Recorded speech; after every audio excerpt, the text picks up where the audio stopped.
இப்போ பானிபூரி வந்து நிறைய பேர் எப்படி ட்ரெயின் பண்ணுறாங்க அப்படின்னா பவுடர் வச்சு ட்ரெயின் பண்ணுறாங்க. யூனிக்கான ஃப்ளேவர் இருக்குது அப்படிங்கிறாங்க. அவங்க என்ன பண்ணுறாங்க, மசாலாக்கு நார்த்தில் இருந்தோ இல்லை அதர் ஸ்டேட்டில் இருந்தோ என்ன பண்ணுறாங்கன்னா 150 ரூபாய்க்கு மசாலா கிடைக்கிது, 300 ரூபாய்க்கு மசாலாவை கஸ்டமைஸ் பண்ணி அவங்க பிராண்டு போட்டு வாங்கிடுறாங்க.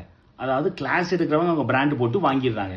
வாங்கிட்டு என்ன சொல்கிறாங்க, நான் பவுடர் வச்சு உங்களுக்கு தண்ணி பண்ண கற்றுக் கொடுக்குறேன், இந்த பானிபூரி வந்து யூனிக்காக இருக்கும், இந்த ஃப்ளார் வந்து யாருமே விற்க மாட்டாங்க, நீங்கள் எங்கிட்ட தான் வாங்கணும் அப்படின்னு ஃபோர்ஸ் பண்ணுறாங்க. ஸோ நாங்கள் என்ன பண்ணுறோம், எங்களையும் நிறைய பேர் திருப்பி இந்த கேள்வி கேட்டுருக்கீங்க, சார் நீங்கள் பவுடரில் தான் கற்றுக் கொடுப்பீங்களா, பவுடரில் தான் கற்றுக் கொடுப்பீங்களான்னு. நீங்கள் ஃப்ரான்ச்சைஸி எடுத்துகிட்டு போயிடலாமே, நீங்கள் கிளாஸுக்கே வர வேண்டாம் இல்லையா? நீங்கள் கிளாஸுக்கு வந்து 1 லிட்டர் தண்ணியில் 30 கிராம் பவுடர் கலக்கணும்னு நான் சொல்கிறதுக்கு உங்களுக்கு கிளாஸே தேவையில்லையே.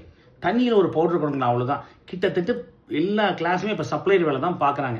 ரொம்ப கஷ்டமாக இருக்குது சொல்கிறதுக்கு, இதுதான் யதார்த்தம். நாங்கள் கற்றுக் கொடுக்குற panipuri 100% fresh panipuri.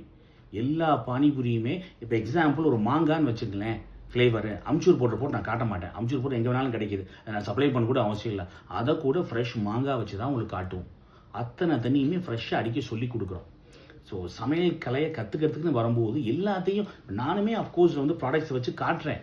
But A to Z product வச்சு காட்டணும் அப்படிங்கிற அவசியம் கிடையாது. இல்லை, இது என்ன பிரச்சனை, இல்லை நான் விற்கணும் அப்படின்னு இருந்தால் அவ்வளோத்துக்கு நான் ப்ராடக்ட் சொல்லி கொடுப்பேன். இப்போ நான் விற்கிற எண்ணத்திலே இல்லையே, எங்களுக்கு ட்ரெயின் பண்ணால் போதும் நல்லபடியாக.